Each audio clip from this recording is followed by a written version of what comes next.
Good day, wrestling fans. We are back after a little bit of a break there because yeah, we did take last weekend off and we had New Year's. So happy New Year, Josh. It's been a year since I haven't seen you since last year. How are you? How's the fam? Happy New Year. Pretty good. I got a little sick for the holiday. I'm recovering today. I don't know if my voice is a little bit different, but yeah, it got cold here for the New Year, and I'm paying for it now. But how about you? Yeah, How was your New Year? New Year's great, man. Christmas was awesome. I got a Dolphins hat. I got a Dwayne Wade, Mitchell and Ness jersey. D Oh, Wade from the Heat. Got that, and I got some Dolphin shoes, some Nikes. So I was really excited about that. And I see you're wearing something new, something nice. What do you got? What are you wearing? I got a H-hand jersey, the throw whatever this one is, and it's Yeah, the awesome. rivalry jersey. I'm not a jersey wearer unless it's hockey. Like I wear a lot of hockey jerseys. But as far as football goes, this is the last football jersey I've acquired or purchased since Dante Culpepper. I think I was telling you before the show. I'm just not a jersey guy, but I got one, and this is the player that I like. So good job, Nana. Thank you. Somebody's listening. Thanks, Nana. That's awesome. It is a good jersey to have. I'll say I got an auto right there. I got two autos. One with that jersey on, which I have in an envelope for my son. I'm gonna put it in his room with the rivalry jersey, and then that one right there. And I got a Ricky one right over there too. But anyway, it was a great Christmas. It was a great New Year's. Missed doing the show with you last week, so I'm glad that we're here and we got a good one here today. We did review the Sports Illustrated Pro Wrestling Awards 2 weeks ago with Frankie, DJ Frankie. We will be on his show in I think a couple weeks or Yep. next week or something like that. I don't know, but I'm very excited to do that with him and Stanley. But we had a great show with him, and we're like, we got to do our own. And we did kind of discuss like, hey, we would rather put this guy here or that girl there. But this was cool that we got to do this because it was making me think a little harder. Going, okay, I would think I'm Mhm. going to put this one here. Before we get into that, just SmackDown was back to 3 hours yesterday. I will say, I didn't get a chance to watch it live. I did catch some of it today, and I followed up with the highlights because I was reading. It was a very strong show, so I was like, okay, I'm gonna go ahead and follow up. My brother called me from Phoenix, Nick, who is obviously he's been training to be a pro wrestler. And he's gotten really back into professional wrestling because we used to do backyard wrestling. We were really into it. He kind of fell out of it. I always stayed with it. He's gotten back into it. So he's like, man, I hate this guy. I can't stand this guy. I love this guy. And, but he was like, yeah, the show's really good. So I was like, okay. And let me just say, it was a 3 hour show. Randy Orton's return was cool. Trick Williams, now official member of SmackDown, had a promo with Sami Zayn. Sami Zayn says he's coming for the WWE Championship, which Cody wasn't happy about. Drew McIntyre and Cody had their thing, but it's like, how I feel about that. As much as I love Drew McIntyre, I love Cody Rhodes, it's like I'm so done with that because I know Drew ain't winning, so I can't really take anything that's happening there seriously. He burned Dusty Rhodes' photo, and Cody was all going crazy. I'm like, okay, I'm sure you own 1,000 photos, probably the same one. I don't know why, but anyway, I would have loved if they could, like, if they would have stole that photo from like the truck or something, his RV, like it was a personal thing, and then do it. That might have meant more. And Damian Priest, Aleister Black, an amazing ambulance match, really good match. What a story it told. For people who are like, I'm sick of this, I'm done with this storyline, I'm done with this. People were going crazy for it. This is awesome chance and all that. So that was really cool to see. See what Priest and Aleister Black put together. But yeah, man, not too much craziness with the world of wrestling this week. Anything No. with you at AEW or Raw or anything of that nature? Let me tell you, you guys aren't gonna like this. It's fine. You say Since that every week. Christmas, since the Switch 2 has been introduced in our life, we've beat DK Bonanzas, 100% complete, and we're working on Pokemon Legends ZA. We had the PlayStation 5 is no longer in my life. I have a new love. It's the Switch 2 with my Mario Kart. We're working on the CC levels, 100 wrestling since I'm on a holiday break, brother.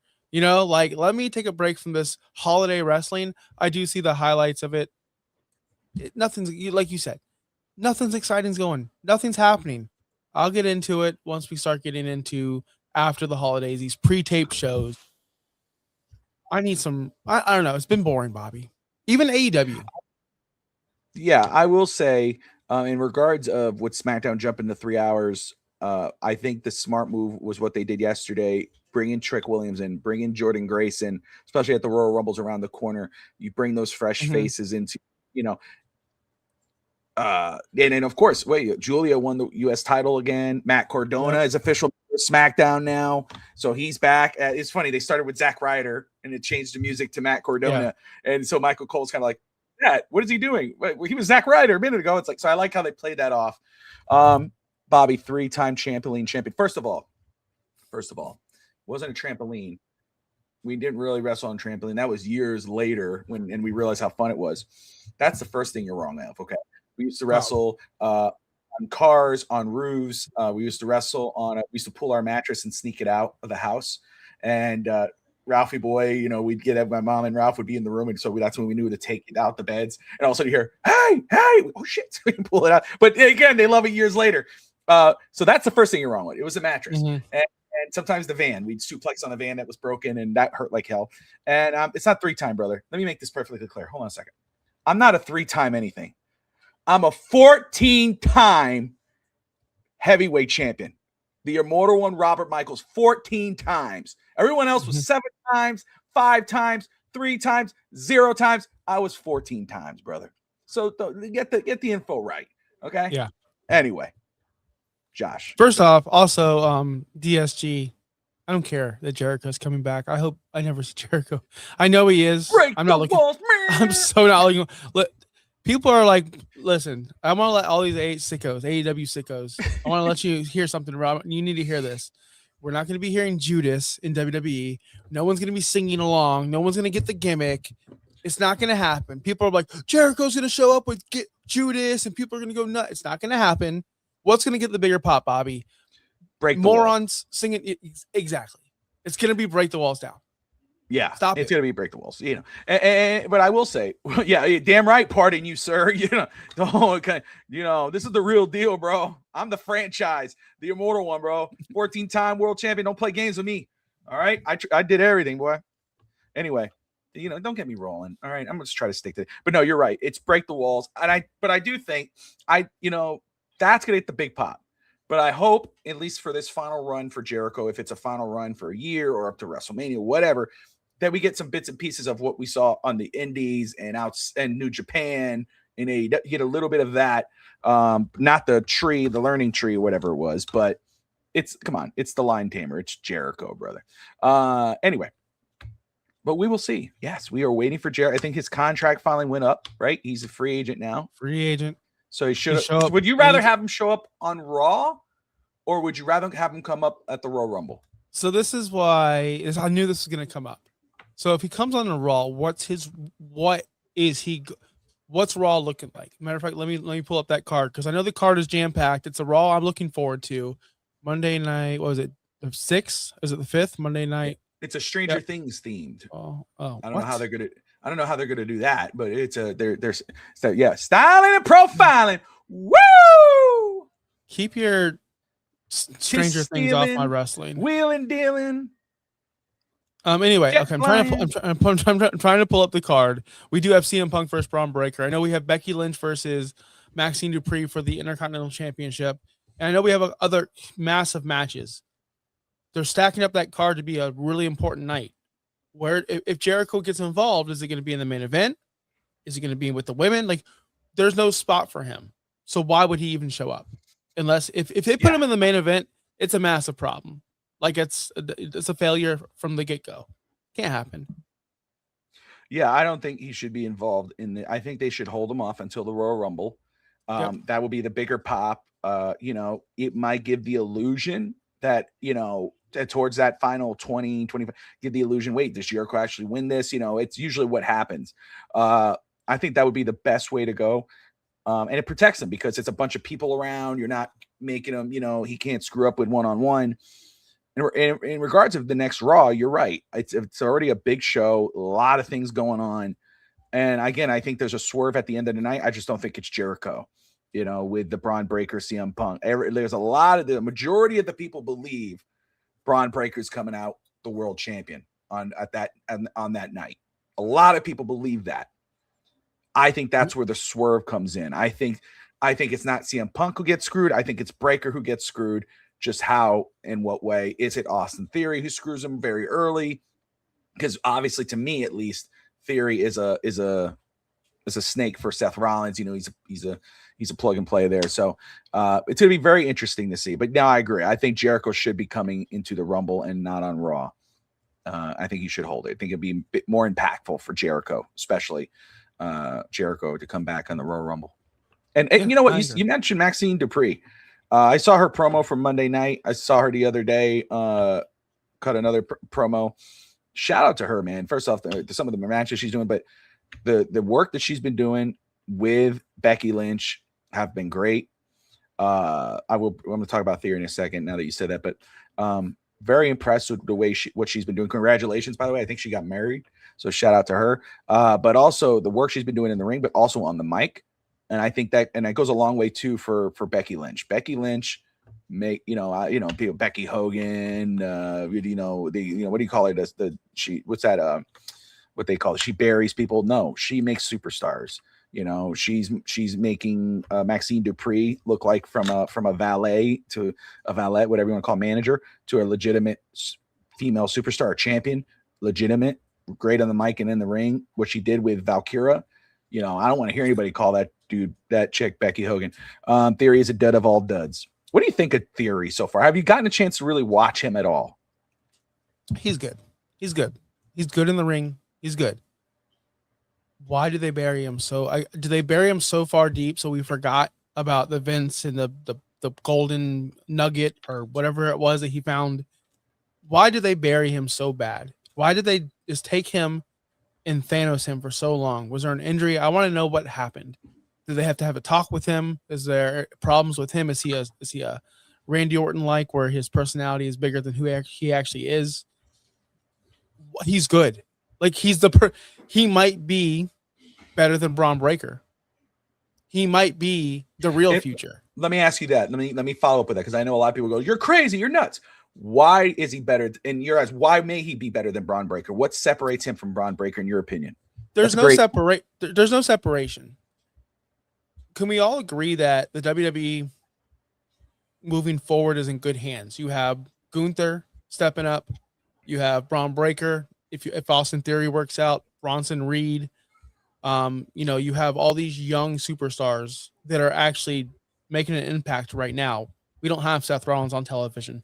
We don't have Roman Reigns on television.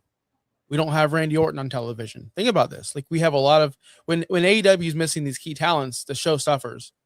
Look at what they're doing now. Now they just got MJF back, and he just won the World Heavyweight Championship. And I'm looking forward to watching Wednesday nights now, finally. But Raw, you don't have to worry about that. When Roman goes away, you have other guys stepping up. In Theory, is just one of those guys that are just going to step, plug and play. Give him Paul Heyman, give him a story, give him direction, and he's going to work well. This whole tag team with Grayson Waller was a bad idea. Now, the difference between Braun Breaker and Austin Theory is muscle versus speed. That's it. It's they could be rivals forever. They could main event WrestleManias. I think that there's no better than or less than. I think that these are two equally great people. Think about when Batista and Orton came into the scene at the same time. Yeah.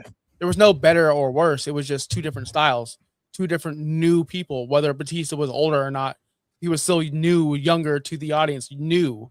So this is the same situation. This is a positive if they work Austin Theory the way they should. He shouldn't. There's a possibility that him and Seth are in cahoots, and what I said a long time ago is true. And I don't think he'd be a good baby face. I think he needs to be that sneaky heel. So that's how I think he's going to elevate.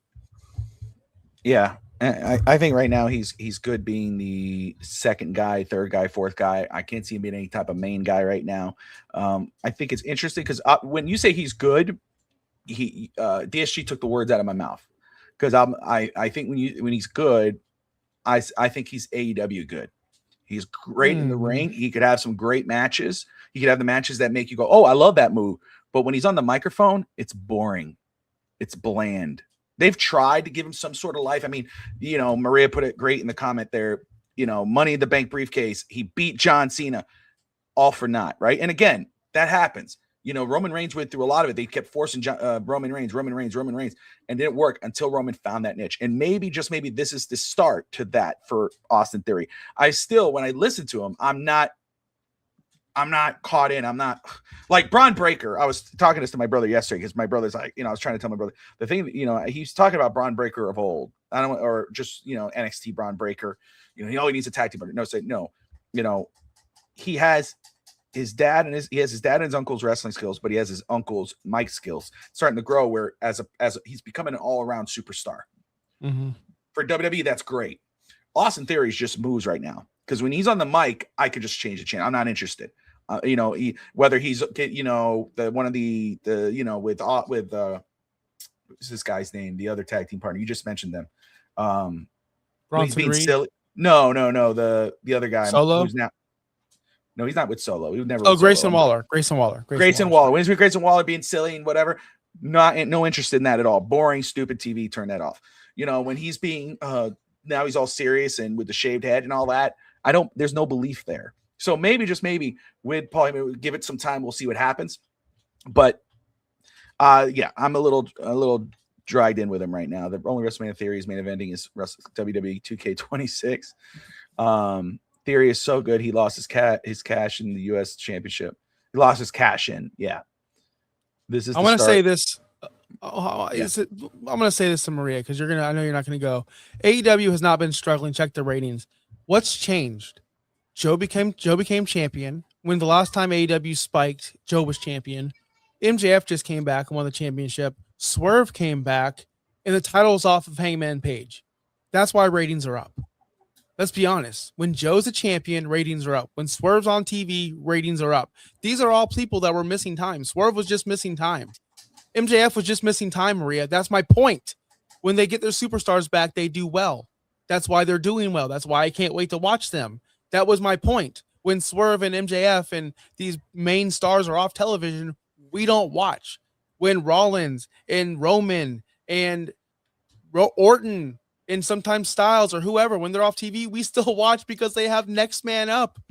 Instead of watching Dante Martin versus Darby Allin on some random collision, we have legit superstars facing off against legit superstars on every single segment, period. That's the difference right now. That's why we're talking about Austin Theory and Braun Breaker and Bronson Reed and the new generation.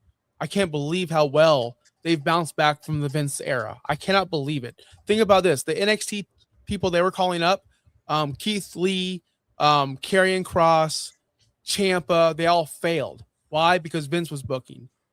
Triple H and this news, they're not perfect, but they have a vision for the future where Vince, I don't think, ever did. That's my point. DSG, when Dustin returns from that double knee replacement, they'll have the last key. There you go. It's so funny. Oh, man. But yeah, I get it. And it'll be interesting to see. And it's true. It's true in regard to at least WWE. And again, a lot of hate on WWE for the 3-hour SmackDown announcement, but it was a good start for last night. People were saying this is the type of booking they would love from Triple H. So just wait and see. Numbers have been down for Raw and SmackDown. What's next man up? What next man up? Hey, it's the holidays, man. Yeah. He can't take the heat, Maria. He can only give right now. Don't come at him. Hey, you know what? I can't wait till we get to our awards because I think we're gonna get some heat for these awards. Do you want to just jump right into them because we have a lot of topics? I will let you. I'll let you run it, brother. You go for it. Oh, I'm gonna run it. You're gonna run it, man. All right. I'm gonna do the bait and switch here. The swerve. All right, sounds good. So we took the awards. That we kind of altered them. I'm kind of curious because you gave me like this plain babyface, plain heel. Was that babyface of the year, babyface turn of the year, heel turn? I just took it from my interpretation. So hopefully we'll get there. Okay, yeah, just do it that way. Yeah, I meant babyface and heel, so it's cool. Okay. All good. So let's start with my favorite one, and this is a breakout superstar of the year. That's the first one we're gonna start with today. I like it. I know that there's an obvious answer. And I took everyone in consideration. I took everybody. I took Braun Breaker into consideration. I took Kyle Fletcher into consideration. I took Bronson Reed into consideration. I took no females into consideration. No female to me really truly broke out this year. Sorry. but it's Bronson Reed. It's Bronson Reed. And I'll tell you why. All the odds were against him. When we first saw NXT 2.0, the first very episode, I tuned in. Who was featured throughout the entire show? It was Braun Breaker. He was Silver Spoon Boy. This was supposed to happen. Everything that he did, everything that he's doing, he was supposed to do. This was part of his rise. He's like the Lannisters. He's going to be rich. He's going to be wealthy. He's going to be on top no matter what.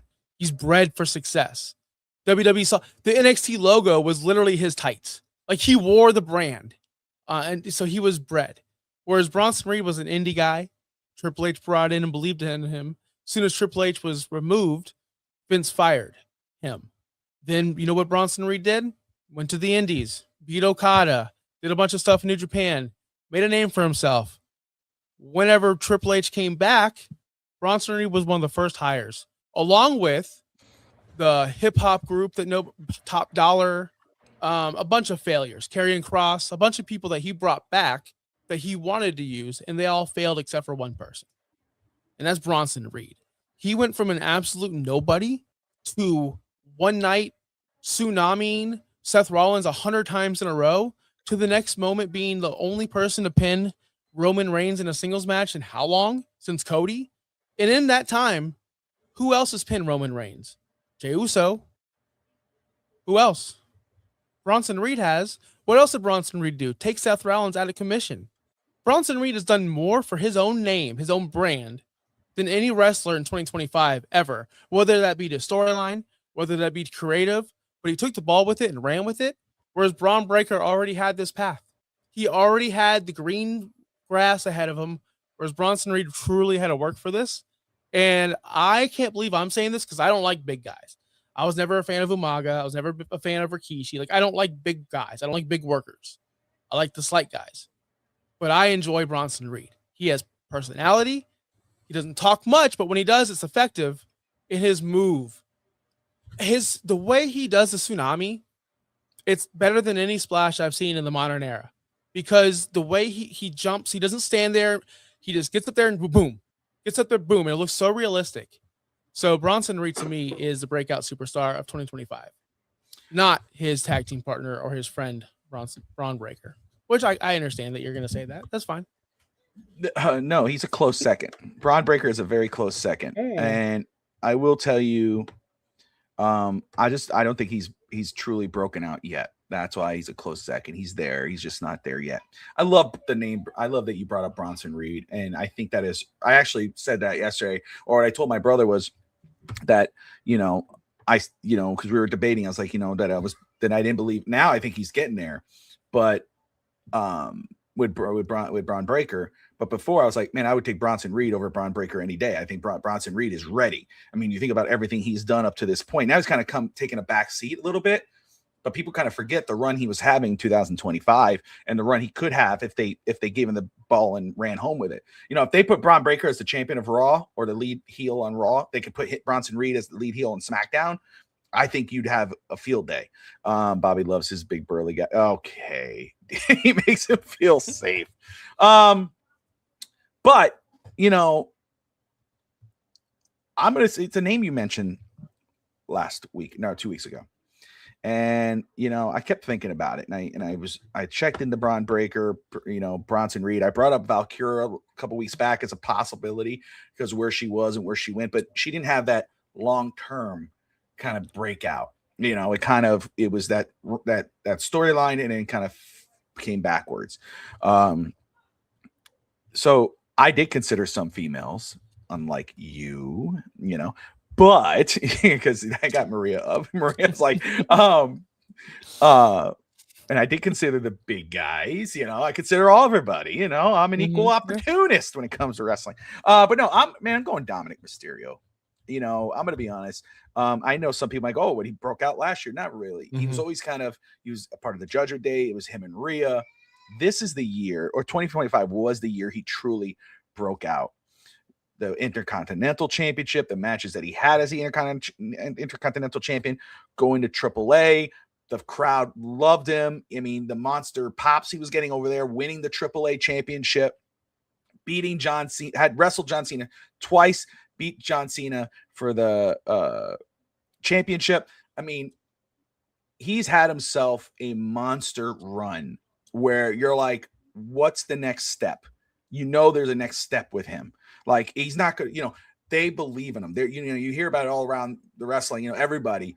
John Cena is like, oh, he's the future. He's the guy. Mm-hmm. And when you watch him and you've watched his growth, like if you think about where he started, and, it wasn't like he caught on right away. It was kind of corny, even though he was with his dad. He's wearing the yellow tights and he was mimicking all the moves, and which he still kind of does, but he does it better now, and then he kind of evolved into his own thing after us doing the risk and turning heel, which sometimes does not work. He could have been the sleazy guy, just kind of background and kind of fell off a cliff, but then he made it his own. And this year he just, without Rhea, without Liv, that's the thing too. Liv got hurt. She got out the door. She wasn't with him anymore, and from when that happened, he skyrocketed on his own. Even though he still had Judgment Day hanging around, he kind of had a side story on his own. He skyrocketed on his own, where now you're like, no, this dude is a legitimate superstar. And he is the future of professional wrestling. And this was his breakout year. Even though he's been around for a couple of years now, and he had a monster hero run last year, probably the top heel, he didn't break out yet. This is the year he broke out.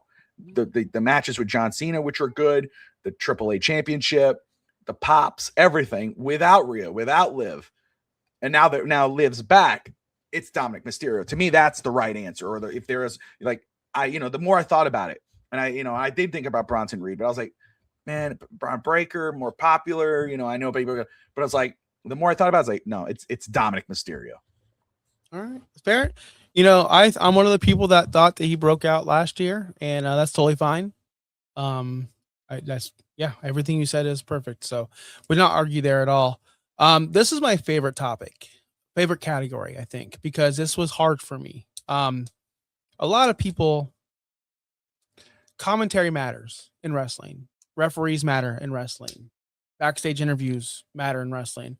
The biggest thing I hate about Toni Storm's act is Renee, whatever her name is, over in AEW, she plays along with it. The Toni Storm act. Tony Schiavone plays along with it. They're all in on the joke now. So the joke is no longer special. They're clowns over there. WWE, great. Like, look at their managers. Like, Don Callis is a clown. He's a sideshow. Can't be taken seriously. He's got more jobbers in his group than anyone, can imagine. Look at Stokely. We love him, but he's a clown with FTR. Can't take him seriously. So I look at the WWE side. Go, look at Paul Heyman, serious manager who elevates talent. When Paul Heyman speaks, we listen. Kathy Kelly, Jackie Redmond, their interviews matter. They act. They put in inflection. They're not part of the jokes. They're not part of the gimmicks. Commentary. The best non-wrestler, I know I'm going on, the best non-wrestler in wrestling today in 2025 is a commentator, and it's not Pat McAfee. Thank goodness he's gone. It's Wade Barrett. Wade Barrett is the most enjoyable part of commentary of all commentators in 2025. I enjoyed Corey Graves. When Corey Graves went away, it sucked because we got Pat McAfee, and he was just I need a heel commentator. And he's just a guy who's like Tony Schiavone. Everything's great. This guy's great. He wasn't doing it for me. He wasn't playing along. Wade Barrett's that guy. And Wade Barrett's bringing it back. Corey Graves tried. But Wade Barrett's got the accent, the tsunami, everything he does. I listen to Wade Barrett's commentary. He's good on the mic. And he's bringing back heel, because that's been missing for such a long time. When's the last great heel commentator? We really can't think of it. Wade Barrett's not quite there yet, but he's getting to that point. So I really appreciate that they put him on Raw. And I love that he's getting recognition from the fan base now. So I miss Corey Graves a lot, but man, they did a great job replacing him with Mr. Wade Barrett. I think he's my favorite part of a non-wrestler on both promotions. So this award is called the non-wrestler of the year. So this is a guy who's not in the ring, whether he's Or a gal. commentator, Sexist. a girl, yeah, a guy, a girl, a commentator, an interviewer, a manager, a referee, who is the best non-wrestler, who is the best non-wrestler of the year. And so said it great. So Maria, if please, if you have a comment or in regards of who you have a pick for non-wrestler of the year, please, especially in AEW, if you think there's one in AEW, tell me. But Bobby Green was not serious. He told jokes all the time, but that was his gimmick.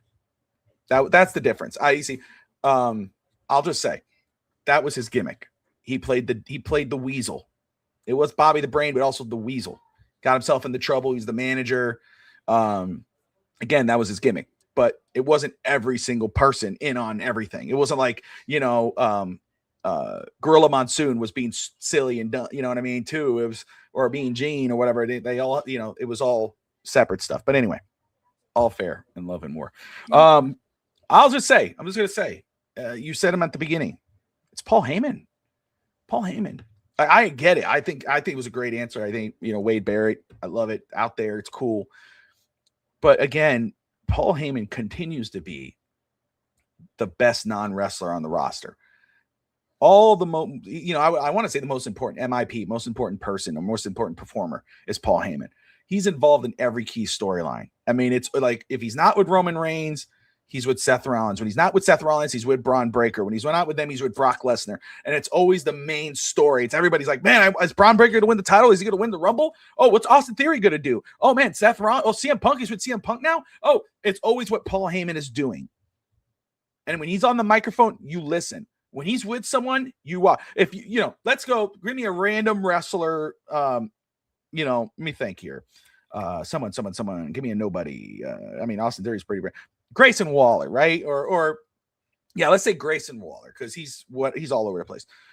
You put Grayson Waller in the locker room and you just show him and he's just standing there. He's wearing his Hawaiian shirt. Nobody gives a damn about Grayson Waller. You focus on the camera and you see Grayson Waller down the hallway and the camera's zooming in. People are just kind of like, well, here comes one of these silly ass segments. And he's just sitting there and he's just with his head down going like that. And all of a sudden the camera pans out and Paul Heyman's standing right there next to him like that, smiling at him. And he looks at it, he goes, let's go. There goes your whole week. If the show ends with that, everybody's wondering what the hell's going on with Grayson Waller and Paul Heyman. What's the storyline with Grayson Waller? That's how important Paul Heyman is to the world of professional wrestling. And that's why he is the non-wrestler of the year. And he will be for the foreseeable future. Because as long as he's in wrestling, he's going to be the non-wrestler of the year. Because everybody he touches, every big story WWE has, he's involved in. Somehow, some way. So I'm going Paul Heyman. Very easy. Very easy. Very easy. Nikki Bella, best non-wrestler of the year. Yeah. Oh, stop it. Leave her alone. I hate on Nikki Bella. Come on now. Faction of the year. Listen, AEW, they started the factions. Factions came back with AEW. So I really appreciate that. I miss factions. Now there's too many of them. Now there's too many that don't matter. Now there's too many that just are just on TV and they just won't end. But I still had to pick a winner. There wasn't many good choices. I picked Judgment Day. Strictly because they were on Raw. I watch Raw the most. They had the most interesting story with when is Liv coming back? Dominic Mysterio and Finn Balor. Like, I can't think of any other faction that mattered. I don't care about the MFTs. I don't care about the Wyatt Six. I don't care about the Death Riders. I don't care about the Don Callis family, all 15 of them. The factions in 2025 were kind of weak this year, Bobby. It was pretty bad. Now, unless you can convince me otherwise, it's Judgment Day by default. They didn't win this. They backed into it. It's kind of like the NFC South. Bucks Panthers. Who's going to back into the division? Nobody knows. That's what Judgment Day did. They backed into the championship. So good job, Judgment Day. You won it because you had Dominic and Finn and Liv come back. That's it. So this one was a little harder for me because I think your key point at the beginning was kind of like, wasn't really a great year for factions. I don't really see them as memorable. I did look over at AEW because they do have a lot, but it kept hitting me, Josh keeps shits on all the groups, So as I'm watching, that's in my head as I'm looking at him because, you look at MVP, Bobby Lashley, Benjamin, MJF was involved. What's their name? That Hurt Syndicate. Yeah. Those guys. That one I was leaning towards that because MJF was involved and it was intriguing. I mean, that was something where again, if it for someone who doesn't normally watch or really pay, hate on AEW, when it makes you want to turn in and watch and look at them, and see what's going to happen each and every week, or just to see like the latest thing, that matters. That matters. I don't know what John Moxley's group is or nobody does. He's a babyface now. Oh, is he FTR? Right? I don't know what they are, but either way, like it was like I none of those caught my eye. I don't care in the world. But the more I thought about it, like, no, not the White Six. They're again, to me, they're a flash in the pan. Not MTF. I think that's what they're called. MFT. MFT, My Family Tree. Okay, that's what it means. Okay, I was wondering. I thought it was like a Bitcoin. You had no idea what it means. I had no. I thought it was a Bitcoin thing. I thought they were going crypto. I don't know what they were doing. But I'm going to tell you, man. The more I thought about it, I wanted to stay in the Paul Heyman route. I'm going to go with the Vision, because of the impact that they had this year. And again, when Seth Rollins brought in Braun Breaker and when he brought in Bronson Reed with Paul Heyman, I mean, just every time they were on TV, it mattered. Every time they were involved, it mattered. When Bronson Reed took out Seth Rollins got hurt. They take out Seth Rollins. Everybody's still watching the Vision. Here comes Logan Paul. You plug and play him. He fits like a glove. Easy. It works. Again, now you put in Austin Theory, which again, everybody rightfully so is still kind of like Austin Theory, but you still have Paul Heyman involved. Everybody still cares about the Vision, and again, their impact in WWE on Raw, their impact in regards of storytelling and people paying attention. To me, it is the Vision because you got two guys. Well, no, you got legitimately three guys right now, not Austin Theory. I'm talking about Logan Paul, Bronson Reed, Braun Breaker, who any one of those three guys, you could put the titles on. I'm talking World Championship, WWE Championship, and it will all make sense. Those guys are on it's like it's evolution. It's the modern day evolution. So I'm going to go with the Vision. Division. Okay. No argument there. Again, you can't be wrong because all the factions were just booked poorly this year. I didn't pick the Hurt Syndicate for this reason because tag team of the year. I'm going to be very brief with this because again, tag team wrestling to me, it doesn't matter. Younger Josh would be kicking myself for saying this, but I prefer when two stars that can't coexist have to coexist. It's just a better story. Like it just is. Back in the day, I hated that stuff. But when I see Cody and Roman tag, that's cool. When I see, Jey Uso and whoever tag, that's cool. So it's hard for me, but I'm picking the Hurt Syndicate as tag team of the year. It's difficult for me to do this, but I don't want to make this an anti-AEW show because I'm the one on the show who still watches it. But when the Hurt Syndicate were on TV, the crowd would be not them, but the crowd would be dead for every single segment.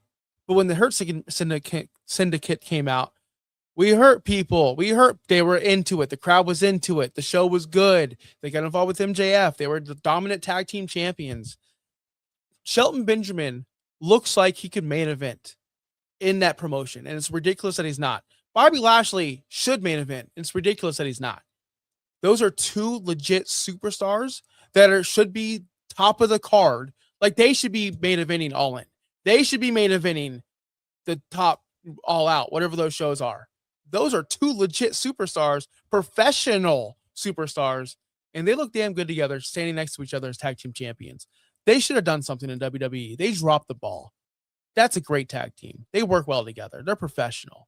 So that's why they're the tag team champions or tag team of the year, the Hurt Syndicate. There you go, Maria. Did I make you happy? Or would you want me to pick the Bucks? Maria, the Vision is a flop. The leader kept getting injured. That's why they're not a flop. And that goes back to next man up. Their leader, quote unquote, got injured, and they're still one of the main storylines on Raw. People still care. And I like Brodito, Maria. I'm going to give you an outside. I'm going to give you this one was another one. I know Frankie, I believe, said the Hardy Boys 2 weeks ago, which was great. The run that they've had, I think that was great, and we talked about that. But I kept thinking about it. I kept exploring, and I did look at other people's opinions, and I was like, nah. I think you hit a nail on the head when you said two people that were kind of opposites, like they shouldn't be together, and then they are, and then they're successful. I'm going to talk about a tag team that had no business being together. They put them together. These were two people who people were like, get rid of this person.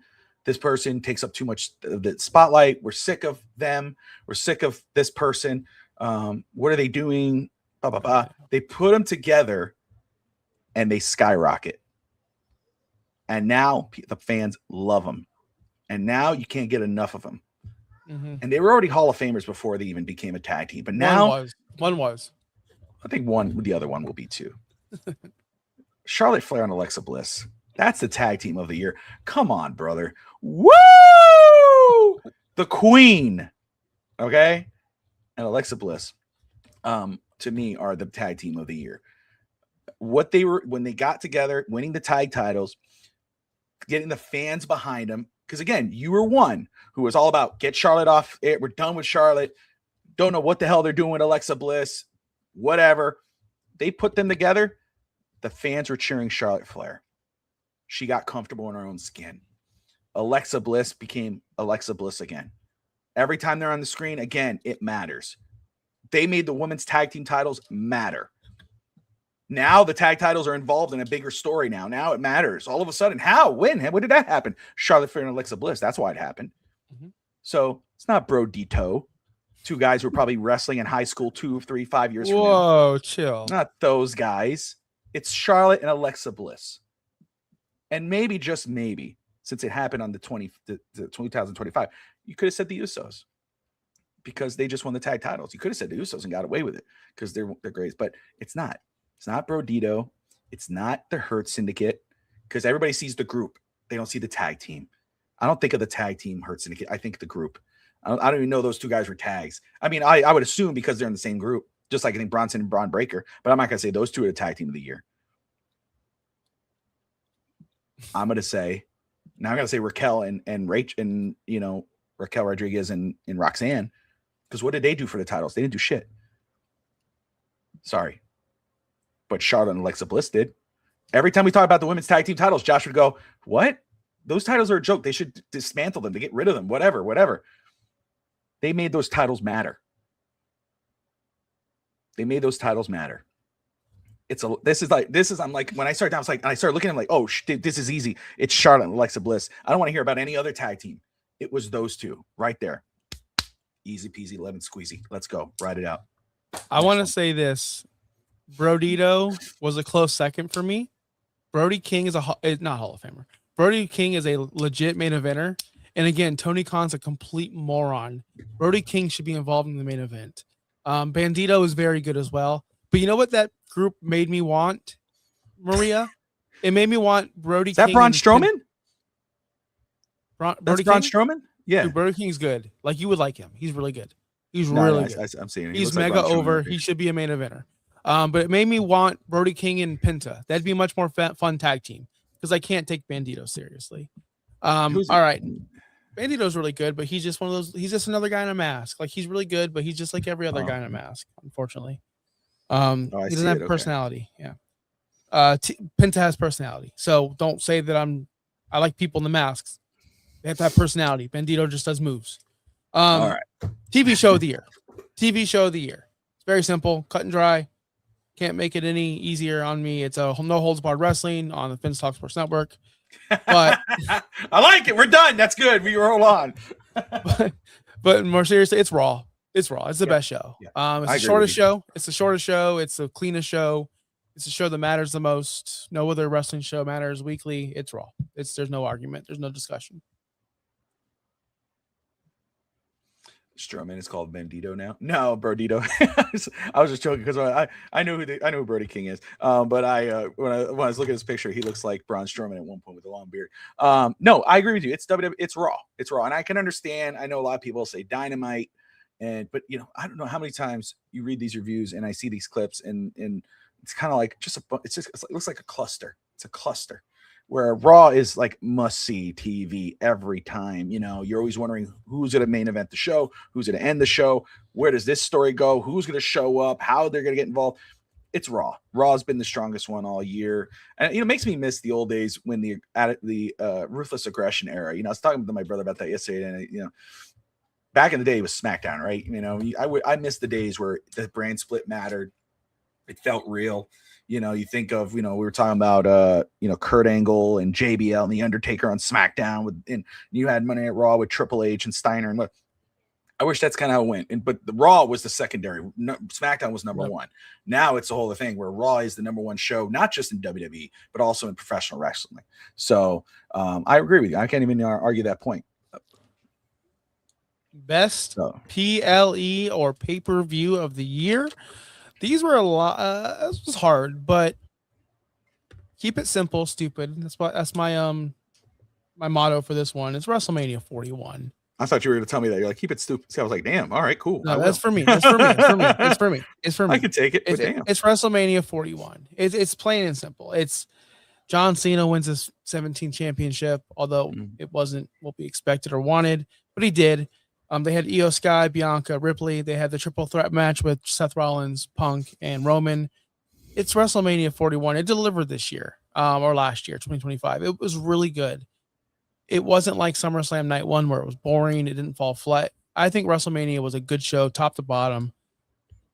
I can't think of a show that tops it, man. I know there's some great shows, but here's the problem. And I know Maria's going to get on me for this, and some AEW sickos are too. Their shows are great top to bottom. It's just I can't make it through the 8-hour gauntlet. And that matters to me. Show match time limit matters to me. I don't need to see Daniel Garcia versus Darby Allin for 25 minutes, kicking out of everything. I don't need it. When it's every single match is 25 minutes, it's meaningless. Whereas WrestleMania, the match has flows. It goes, the crowd doesn't die because they're dead of it's just a better experience for me. That's why I choose WrestleMania 41. This one, I'm gonna stick with my answer from 2 weeks ago. But before I do, there was of course, AEW had a couple of them that a lot of fans together will say were great, and and I touched base on that. I got to finish the other one because I didn't even get through it. It's so long. There's like All in Texas, and I think is it Double or Nothing was the other one. But Evolution is in that consideration. Evolution's in there. There you go. All in Texas was the one that I know a lot of people were talking about, and I get it. But again, when I respectfully, the only people that watched that were AEW guys. There was nothing for me to go. Nothing from that show made me go, I'm going to watch that show. I want to watch it. I don't pay for that, but I'm going to go and watch it for free. There was nothing drawing me in. The aftermarket, I'm going to watch it. And I know you said WrestleMania 41. I'm going to tell you, I'm going to stick with my answer. I'm going to go with SummerSlam. SummerSlam this year. Come on. The matches, 2 great nights. Obviously, the main event with John and Cody was the best match, not the WrestleMania 40 match or 41 match. Valkyria versus Becky Lynch. Naomi Rhea Ripley, Sky Naomi winning. This Dominic versus AJ. That show was electrifying. That show, you were zoned in the entire time. Every match mattered. Every story mattered. Everything. It was one of those, everything was falling in. Lesnar's return at SummerSlam was way better. That's the other reason. Again, I appreciate All in Texas is the right answer. Karrion Kross final match. Yeah, final match. But no, I would go with SummerSlam for me at least. It's fair. It's fair. Like, I'm not going to argue with you because it's all preference, right? I don't like Brock Lesnar coming back to my television at all. Storyline of the year. This isn't like the Drew McIntyre year where it was planned and cut. We knew what storyline of the year it was. It was CM Punk and Drew McIntyre. This year, some would say it's cut and dry. I think we're going to align on this one because as the year went on, Monday nights or Friday nights, depending on who was going to be on television, mattered for me. If there wasn't John Cena, I wasn't really obligated to watch live. But if John Cena was on Raw or SmackDown or even NXT or a PLE, you had to tune in. John Cena's retirement farewell tour is the storyline of the year. That was the only thing that mattered in wrestling in 2025. It got the best ratings. Everyone tuned in. Everybody was talking about it, whether it be his heel turn, whether it be his abrupt face turn that didn't make sense, whether it be the pipe bomb on CM Punk, whether it's who's his next opponent. Why did Brock beat him? Which I'll get to why Brock beat him in the. So I'll tell you why now. Brock beat John Cena so bad, so Gunther could then beat John Cena, so then Gunther could then beat Brock Lesnar, which makes Gunther stronger than both. It's simple math. I finally figured it out. I'm surprised nobody could figure that out sooner. That's why John did the job to Brock Lesnar. True company man. It was always about John. What's his next match? What's his next promo? What's his next appearance? How many does he have left? That was everyone's question. What's next with John? That's why it's storyline of the year. Because guess what? When the Bloodline was storyline of the year, it was what's next with Sammy and Jay? What's next with Jay and Jimmy? What's next with Roman and Paul? It was always what's next. Nothing else in 2025 I really cared about that much. But I cared about where John Cena was going to be and why John Cena was going to be there. It's simple. John Cena, main event. Our John Cena final farewell tour. That's it. Yeah, I'm not going to disagree with you. I think I said that a couple weeks back. I think John Cena's retirement tour because it was everybody cared. And, and it's funny, a lot of the same people, minus DHG, a lot of the same people who would bitch and moan about John Cena being on their TV and, he's stealing the spotlight, he's burying these people, are the same ones who are asking by the end of his run, oh, wait, who's going to come in? Is The Rock going to show up? Is he going to stay till WrestleMania? Everybody cared. Everybody cared. Like you said, for the people who don't really normally watch SmackDown, if you knew John Cena was going to be on it, you were going to watch SmackDown. You were going to tune in when he was there, or you'd watch until he left and then you turn it off and go do something else. That's how important he was to the show. Didn't matter if he was a heel, which was the best heel turn of the year. Doesn't matter if he was a babyface, when even people are like, how the hell did he turn babyface all of a sudden? But it worked. It worked. If we were going to do greatest entrance of the year, it would have been John Cena's babyface entrance at SummerSlam. The pop, everything. Everything was John Cena last year. And that just tells you why he is considered by many the GOAT. Love him or hate him, he is. And it was the retirement tour. And I will say some love for AEW because I rewatched a lot of this story, like kind of the highlights, and kind of skip through because it was, again, if it makes you tune in to something you don't normally watch, if it makes you go look at them, it deserves it. And the Mariah May, Tony Storm story was, to me, the close second. That was the second place, was Tony Storm and Mariah May. So much so that Mariah May has now been out of AEW for a little while, but it's still fresh in everybody's minds. It's still, and I included that picture down there, of Tony Storm and Mariah May in there, so they're right there, but John Cena is icing on the cake. It's John Cena's retirement run. Absolutely. You're 100% right. And let's go into the match of the year. There was not heel run, not heel run, heel stop. turn. Heel turn. The greatest heel turn last year was John Cena. Yep. Match of the year. We all have our differences of what makes match of the year. It could be high paced, 30 minutes of just 2-pounds, kickouts, left and rights. That's fun to watch. Like, I'm not going to lie. That's super fun to watch. Could be storytelling. Could be why something happened in the ring, or why Seth Rollins curb stomped Roman at the end of the match, or whatever it may be. I watched 3 matches today. They were all my contenders of match of the year. I wrote down all 3 and I watched all 3. And they came down to the triple threat match between Bianca, Io, and Rhea at WrestleMania. It came down to the triple threat match between Seth Rollins, CM Punk, and Roman Reigns at WrestleMania. That's why that's match of the year. It has 2 candidates. And MJF versus Mystico.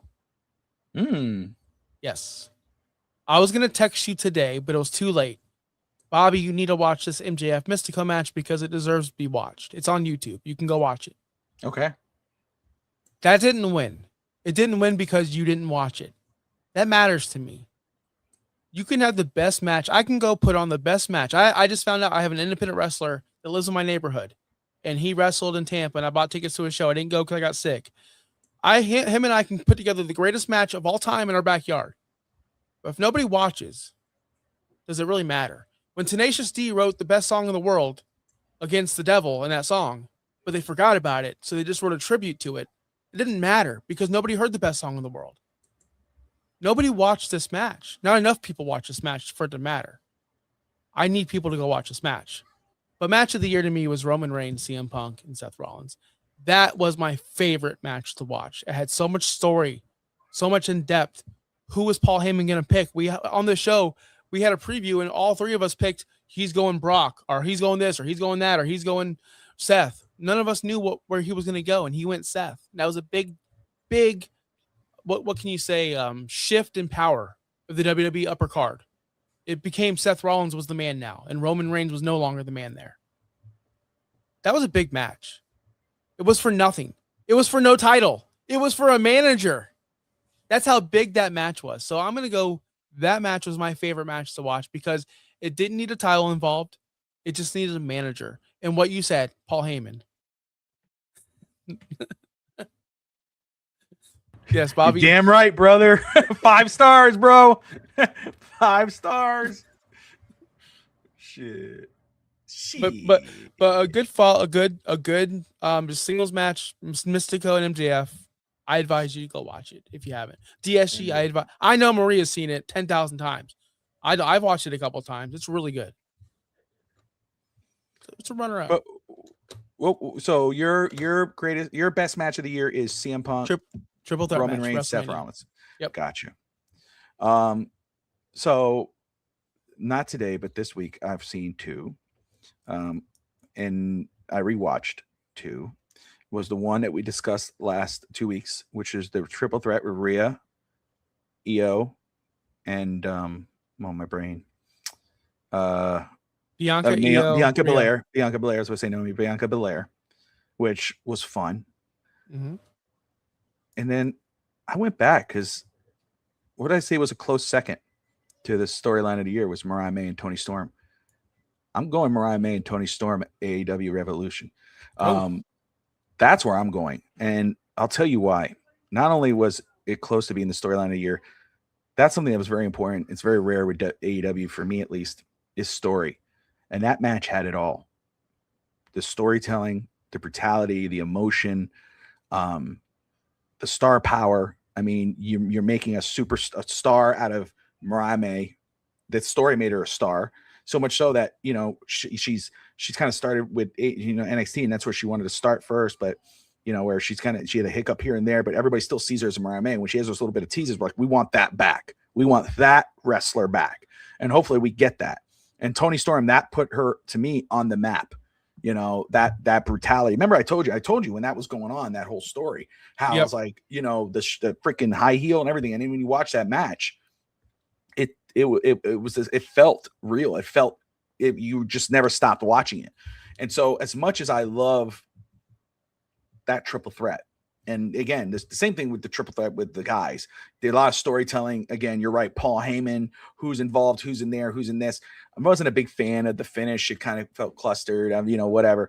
With the women's WrestleMania match, it was great. All 3 of those girls are female wrestlers are superstars. Rhea's in the top of the world. Io Sky could be the best female wrestler, all that whatnot.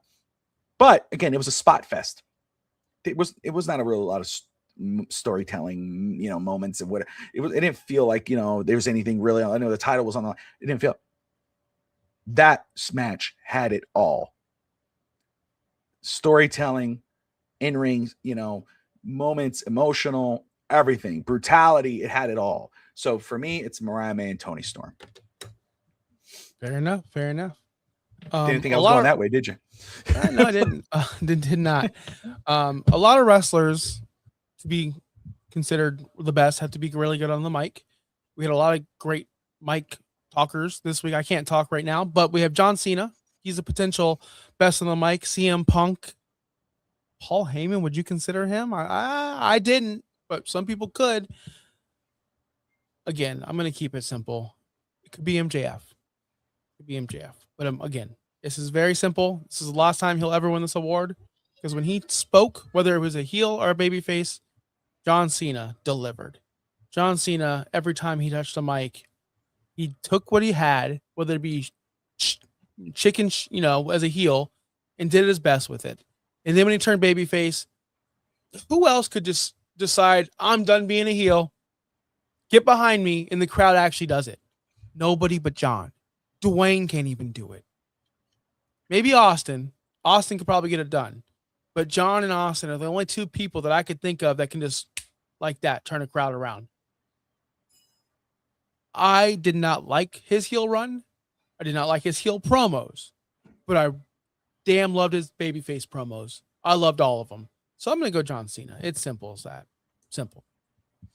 I'm not going to take too much time and just tell you you're absolutely right. It's John Cena. He's the best. He was the best on the mic this year.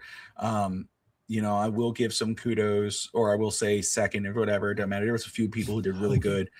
But Hogan for sure. No, that's true. The real goat. No, Hogan was one of those ones who could, make you hate him or make you love him. I mean, he controlled the crowd in his heyday. But in regards of best on mic, I mean, Becky Lynch, what's the power, first off, I love everything about her. I sent you that thing where it was a guy who was saying the referee, I sent you, I don't know if I sent you, I think I did. And you wrote great. It's just when the guy's like, under, he had the black face and, the shadow, and he's like, the referee, she was trying to hit bugs on the mat and trying to save. And, it's like those little things. But when she's on the microphone, it's a lot of fun. So I think a close second, but it is John Cena. John Cena was the best on the mic last year. Again, it didn't matter if he was a heel or a baby face. It was always, we won't let Josh write Hulkamania. Man. That's my mission, brother. Well, let me tell you something, brother. Hulkamania lives forever. Justin, Happy New Year, my man. Great to see you in here, brother. Appreciate you. Doing good, man. We're doing all right. Doing okay. DSG starting to start some shit. Hulkamania, brother. What's the next award? Well, okay, male. I'm assuming this is male superstar of the year. I'm assuming we're already to the big ones, guys. We got 4 left. We have male superstar of the year, female superstar of the year, straight up babyface of the year, and straight up heel of the year. So we have 4 topics left. These are big ones. Male superstar of the year is very difficult for me because you could say John Cena because of all the awards I've given him already. Could be John Cena. Could be Dominic Mysterio. It could not be Hangman for me. But I can see where people can say Hangman. I do. No, I can see there's a world. I get it. Every time I wait for Maria's answers to come up, I know it's AEW. I'm just waiting for the next one. I mean, honestly, if MJF, let me just preference this real quick. Maria, to make Maria happy. If MJF's Omega's story, promo yesterday. Or not yesterday. Omega's can't tell. I can't tell if Omega's ever going to be healthy again to ever be a top star. But yes, I wish he'd ever be a male superstar of the year again, but I don't think he can. MJF, if Tony Khan stuck with the Hurt Syndicate story for more than just 2 weeks, I mean, he took, I feel like 5 weeks to get into the Hurt Syndicate, and once he was in there, in 2 weeks he was out. If they would have continued that story and had a real story, and then MJF got beat up and then left for a while, then came back and won the title like he did at World's End against Samoa Joe, Hangman, Swerve, somebody else was in Joe, of course, Joe. MJF could have been male superstar of the year because he is that damn good. But the problem is his story sucked. He lost to Mark Briscoe in a one-off story. His Hurt Syndicate story was cut off short for whatever reason. MJF just didn't seem right this year. Cody Rhodes, top of the card, can't lose, but we're sick of him. He should be male superstar of the year. But at the end of the day, guys, there can only be one. And no, I'm not taking too long because I can't figure it out because there is 2 people. I'm taking a long time because I don't know if you're going to agree with me. Dominic Mysterio. I think Dominic Mysterio, with his stature, not everyone's going to be world champion. I'm not saying he is now. He's never going to be one. But in his role right now, he's not meant to be. He's at his highest ceiling he's at right now in his current spot with the current talent around him, with the superstars around him in his spot. Intercontinental Championship is a perfect role for him. Having the stories he had is a perfect way. I can't think of a better way to have him booked in WWE. He's my favorite part of the show. He's my favorite part of professional wrestling week in and week out. I can't wait for the Dominic Mysterio segments every single week. There's not one wrestler I'm waiting for every week. But Dominic, I have been for a long time. And this year got even better without Liv. Think about that. People say he's just Rhea's puppy. He's just Liv's puppy. For the majority of 2025, he did not have Liv. They didn't even attempt to do the Roxanne thing, which I'm so thankful for. It was just him trying to figure out ways how to win. And whether it be getting the Mexicanos, what are their names? The El Grande Americanos involved, whether it be cheating on his own, or whether have Liv finally coming back. He found a way. And that was his story. And that's why I enjoyed his story. I liked it, man. I know it's a cop-out. I know that we all say it all year, but he's my favorite wrestler of the year. I don't think it's a cop-out. I love that that was your answer. I think mine might be a cop-out now that you say that, but I'm gonna stick with it. It's the theme of the show, apparently, with the awards. But I did pick Dominic as my breakout star with everything that went down this year with him. You said you think he broke out last year. I think this year, being away from Liv, being away from Rhea, the achievements that he was able to make, the matches he was able to have with AJ Styles, with John Cena twice. I mean, he got 2 John Cena's final matches, 2 out of the 3. Are you serious? Who would have said that 2 years ago? Nobody, no one.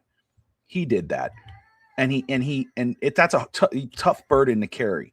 That's a hard thing to have on your shoulders, and he was able to do that.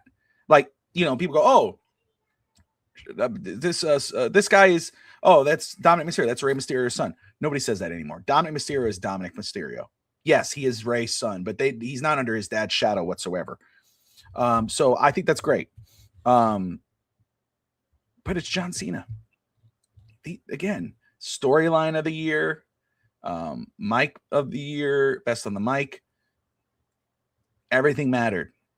Never seen 17. Every time he was on, you were watching him. The matches he had with Dominic, the matches he had with AJ Styles, with Cody Rhodes, with Gunther, they were all great. Great matches. Every match mattered. Every time he was on TV mattered. And wrestler, right? You say, oh, what about in the ring? He had some of his best matches. Yep. So much so that when you at the end of his run, people were like, yo, he has so much left in the tank. Why doesn't he just stay? Just go back to a part-time, whatever. He's like, no, I'm done. And that was it. So it's John Cena, man. And DSG, are you guys buying a ticket to go watch Dom? Yes. That's fair. That's a fair question. Yeah, I am. I'll tell you this. When I'm watching Raw, yeah, if Charlotte comes on my TV, I walk away. If Dragon Lee and AJ Styles come up on my TV, I kind of walk away, or I look at my phone. When Dom's on my TV, my phone goes down. I pause the TV if I have to go walk away. Dom is must-see TV. There's not many people on Raw that can keep my attention. There's not many people on SmackDown that can keep my attention. There's not many people on TBS, AEW that can keep my attention. Dominic's one of those guys and gals. So that's why, in my eyes, like, I didn't miss a segment of Dom this year. I've watched every single segment of Dom. I can't say that for any other wrestler. I can't. And I will say, DSG, I'll tell you, I think people are buying tickets to see Dom in Mexico, the AAA. When they know he's on the card, they're buying tickets to go watch him. He is way over. So yes, I think there are people who are, he is drawing money. That's why he does have the AAA championship. That is why he's the Intercontinental. That's why he got 2 out of the 3 last of John Cena's matches, because he is a draw and he is one of the best. So I think it's a good answer. I think it's a fair question too, because it is true. That's a good thing. Like, hey, if this person was main eventing, be truthful. Don't bullshit. Would you buy a ticket to watch that show? If it's a house show and no one else important's on that card, but that one person's on it, would you go see it? That's an important question. It's a great question. Yeah. So yeah, that's fair. All 700 people in the chicken, you son of a bitch. He's so bad. That's why he stays in the comments. We don't put him on air because we get canceled in a heartbeat. He is not TV safe, brother. No. Female. What are you gonna go on? We're gonna go on. Oh no, I was just gonna read. You go right ahead. I'm just reading the comments.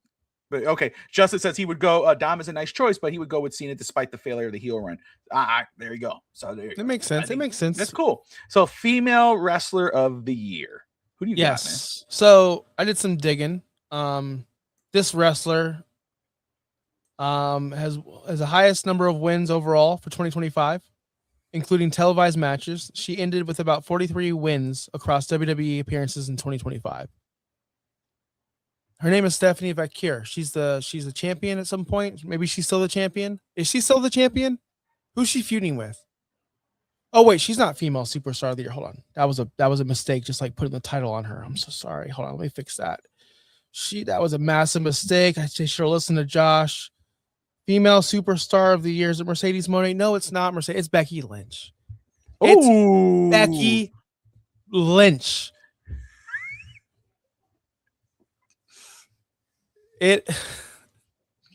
Listen, Io Sky is a great nomination, Justin. She really is, but she can't talk. What I mean by that is I don't believe her in the ring. Just doing this the whole time. It's cute once in a while, but if it's every show, every single time you stop, it's kind of like when Jade flexes. I'm over it. Becky is so creative with what she does. I never thought I'd be saying this in my entire life, but Becky Lynch is must-see television. Everything I was like kind of getting upset with you earlier when you're talking about all the great things she's done. I'm like, Bobby, stop it. You're really spoiling this for me. Sorry. She's put Lyra Valkyria over. What has Lyra done since Becky? Nothing. We stopped caring about her. What did Lyra do before Becky? Nothing. Mm-hmm. We didn't care about her. When did we care about her? When Becky was involved. Maxine Dupree. I can't believe I tuned in for her matches against Becky. She's not good. She's improving, but she's not good. Let's call it out for what it is. If we say Jade sucks, we got to say Maxine sucks. But her feud with Becky is kind of fun to watch. I'm interested in it. My co-host on Real Talk Wrestling messaged me, Maxine Dupree and Becky's going to be the entire Botchamania this week. And I'm like, I don't care. I like the story. Yes, the match sucks. Yes, they can't wrestle. She can't go. But I'm digging the story, and it's because of Becky Lynch. You take Becky Lynch and what she's done to everybody, for everybody, what she's done. You guys really think that AJ Lee's going in there and putting on these great matches or putting on these? No, she's not. Becky Lynch is making sure. When she did that whole little tag, the submission in the War Games match, do you guys think that was all AJ Lee? Or do you think it was Becky Lynch holding this woman up and selling and making sure her arms were in the right place? Dude, Becky's a perfect. Stop me, Bobby. I think I'm going crazy, but Becky Lynch is the best women's wrestler in today. And I can't believe I'm saying that. I'm so mad at myself. I can't believe you're saying that. And, I'm shocked because before this year, you were not Becky Lynch at all. Again, you Becky Hogan, and she was in the same boat as Charlotte. And, it's like, get her off TV, get her. But I said she was, what was it? When I was talking about Mike on Best Mike on whatever, what she's been able to do this year and what she's been able to, the way she carries a story and what she's done again with Maxine Dupree and Valkyria and AJ Lee. And even though AJ Lee is a veteran and whatever, again, you said it right. She was rusty as hell. A lot of those times she was protected by Becky Lynch. Becky Lynch is right there. And it's hard to argue, and I'm not going to argue, but I am going to differ just so I can differ. And I'm going to tell you the best. And I'll give flowers to Io Sky. Every time Io Sky is in the ring, it's spectacular. She's fun. And again, her moves matter. It's not some, stupid style of wrestling where it's like, okay, bump, don't take a bump, doesn't hurt, whatever it is. But there are some missing things there where it's kind of like she doesn't hit every nail on the head for me. Becky is right there. I think that's great. But Io was my close second because of the matches she had. I mean, again, match of the year for a lot of people. She's, a lot of these moments or whatever.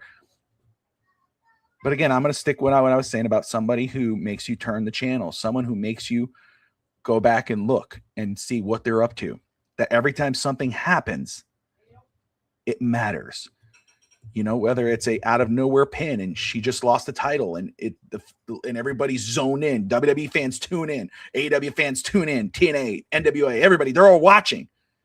Every time she has a microphone, it matters. Every time she has a match, it matters. Whenever her name is on the card, it matters. A title can be involved. The title doesn't have to be involved. She had the best match of the year, in my opinion. It's not Mercedes Moné, CEO, 20-30 titles out of high school and everything else. It's not Mercedes Moné. It's Toni Storm. Toni Storm is the female wrestler of the year. And it's crazy, the longevity. MJF, to me, if they committed to MJF being their face and heel of AEW could go higher. Throw a bunch of baby faces at him, let him reign supreme, let him sneak attack, whatever. He's amazing on the microphone in the ring. He's great. He's all-star. You put him in WWE, he's going to blow up he's going to go off crazy, blockbuster. But AEW, don't ruin it. He's your homegrown machine. He's your homegrown machine. Like Ric Flair was for NWA and WCW, that's what he is. But that is what Toni Storm is to AEW. Even though she came from NXT and whatever, she was, she didn't really do anything over there. She's AEW's breed. That's your main. It's not Mercedes Moné, a transplant from WWE. It's not that. Sorry to break the news. It's Toni Storm. And important matches, the most important storyline, when it's Toni Storm versus it's Mercedes Moné versus Toni Storm. Everybody's watching. Is Toni Storm going to drop the belt? No, she didn't. But she got rolled up by the, I'm going to say random because I don't know the name right now. But that was one of the shocking moments on TV. Was her getting beat for the title when she was holding it for that long. It's when she got bloodied and battered by Mariah May. It mattered. Everybody was watching it. Love Becky Lynch. Always going to be a fan of Becky Lynch. And you're absolutely right. She's up there because not only does she have good matches and she elevates superstars. She doesn't bury them. She elevates them. The only reason why people get buried is because they can't do it. They can't get it done. She elevates you. And if you can't work, you're going to fall apart. Toni Storm, though, to me, is your female wrestler of the year. Fair enough. Brother. Moné had great matches, but she didn't have great stories. Unfortunately, that's the thing she's lacking. That's the thing. Well, Mercedes Moné is always going to have great matches. Mercedes Moné, and all jokes aside, she is a professional wrestler. She's that professional wrestler first, entertainer second. She has the look. Her character is perfect. I mean, if she came back to WWE, she'd have to be Mercedes Moné. Sasha Banks goes away, Mercedes, because that could go crazy. But what you're getting with Mercedes Moné for me is a wrestler. She loves wrestling. That's why she's going around and she's wrestling all these indies. But I'm sorry, nobody's really paying attention to that unless you're an AEW mark. Unless you're subscribed to Monet Mag. Sure. But Toni Storm, she is AEW, like MJF is, in my opinion. When I see Toni Storm, I think of AEW. And then when anything she touches is classic. No pun intended. Last two awards. I didn't know what these meant, but you wrote down babyface. Are we doing the award that I mentioned? That, yes. Mm-hmm. That's the third one. Yeah. When you say two more, I was like, there's three. You gave me, you threw one out there. I forgot about that. Explain. What was my award again? You can't see me award. It's the John Cena award, but it's not it's not a good award to have. But yeah, you said it was a can't see me award. I could tell you who you told me, but I don't know if that's your final answer. I got it now. I got it. Okay. All right. So we're going. Is this babyface turn of the year, or is it just straight up babyface? Best babyface of the year. Okay, easy. So being babyface is hard in 2025. People like to cheer the bad guys and not get behind the good guys. It's very difficult this day and age. Look at Cody Rhodes. He's not failing. He's doing a good job, but you got guys like me who are tired of the gimmick and just want him to lose already.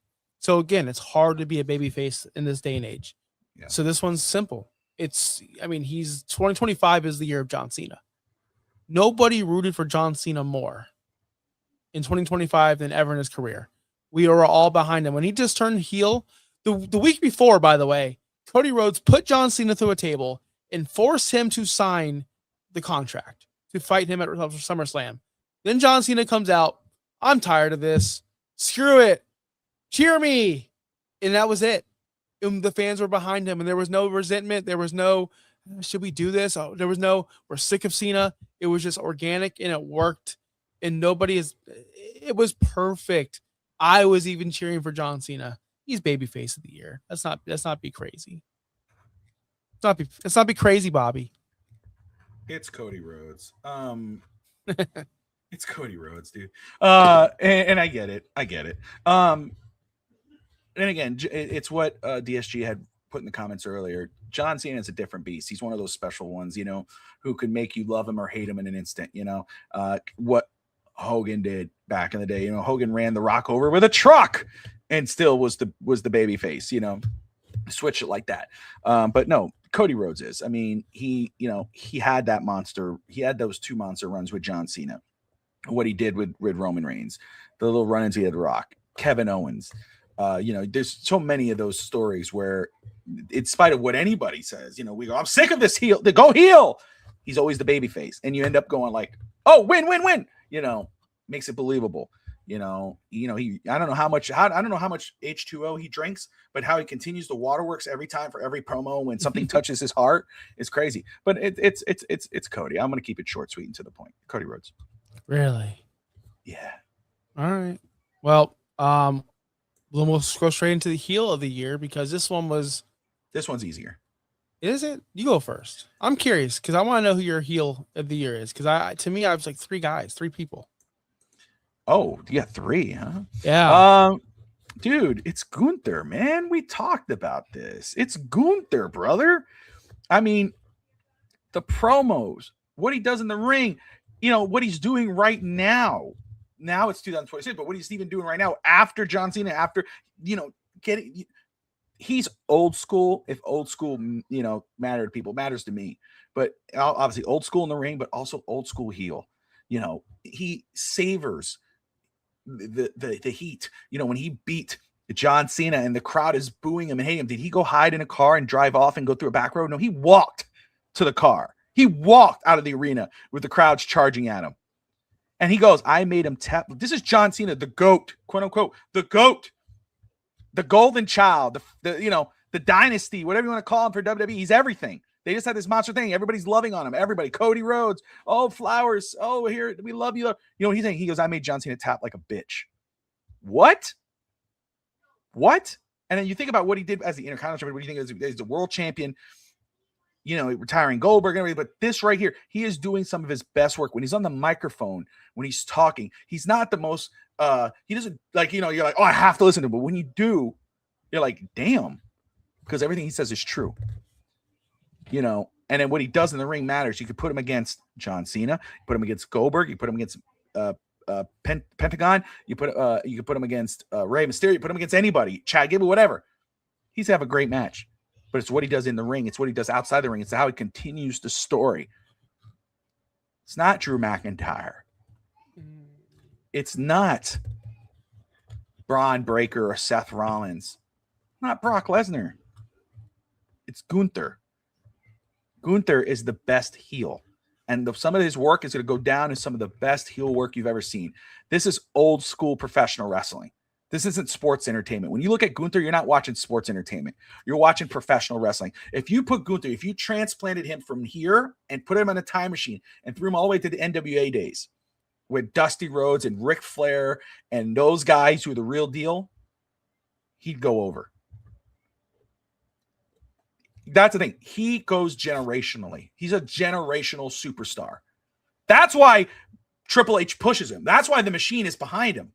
People go, oh my God, I'd rather see who's this guy who wrestled yesterday? And oh God, see, that's how it's like. My days. He's not Austin Theory. He can't do flips and all this extra. It's not Austin Theory. I'm thinking about somebody else. But he's a generational superstar. He can not only do it in the ring, he does wrestle against everybody. Like Ric Flair. Ric Flair can wrestle against big, small, tall, whatever. He could do it all. And then on the microphone, it matters. It's Gunther, brother. Yeah, DSG. Gunther versus Hogan, that'd be money. Gunther versus Flair would have been money. Gunther versus Sting, Dusty Rhodes would have been money. Just like John Cena and Gunther. Just like eventually Gunther and Brock. Gunther and Cody, which did well. It's just, trust me, It's Gunther, bro. There's no other answer. There is no other answer. there is no There's- other answer. okay. There's nothing All right. you could say. Yep, there is. Save There it, man. is. I swear to God. No, I'm just No, I mean it's everyone's saying in the chat, and I'm glad they are. I mean it's Seth. Oh no. It's Seth. No. What? Okay. No. Survivor. Cisco back. Survivor Series, whatever year it was. CM Punk returns home. CM Punk has been a babyface since day one. He's had one goal in mind: win the WWE Championship, win the World Heavyweight Championship, win the main title on the show he's on. He finally does, and Seth pulls the biggest hoax in wrestling history of this era, at least, where nobody saw this coming. And that right there not only was probably moment of the year, but that's the most heel thing you can do to CM Punk, who is the most probably should have won babyface of the year. Who else can control a room like CM Punk does just by holding the microphone? It's usually just him. I mean, Cena's a close sec. Cena's up there with him as well. But the fact that he did that, his main rival was CM Punk and Roman Reigns, the two top guys in the company, technically, and even Cody. Didn't he beat Cody for the Crown Jewel Championship?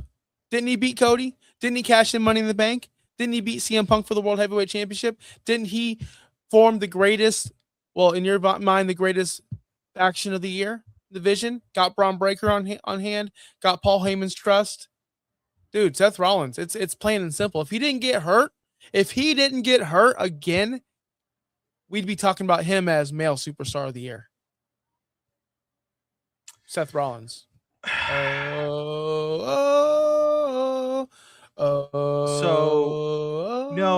Maria, Gunther versus Hogan would not have been a snore-fest in their primes because they know how to tell a story in the ring without having to do a bunch of flips and a bunch of no-sells and everything else. It would have mattered, you know. Real American versus scratching him. You would have had the hand. Let me hold your hand, brother. Brother. Yeah. Oh, here it comes. The crowd's going crazy because that's professional wrestling, not the flip, flop, flippity flop. No sell. Huh. Yay. You know, boring. You know, lame.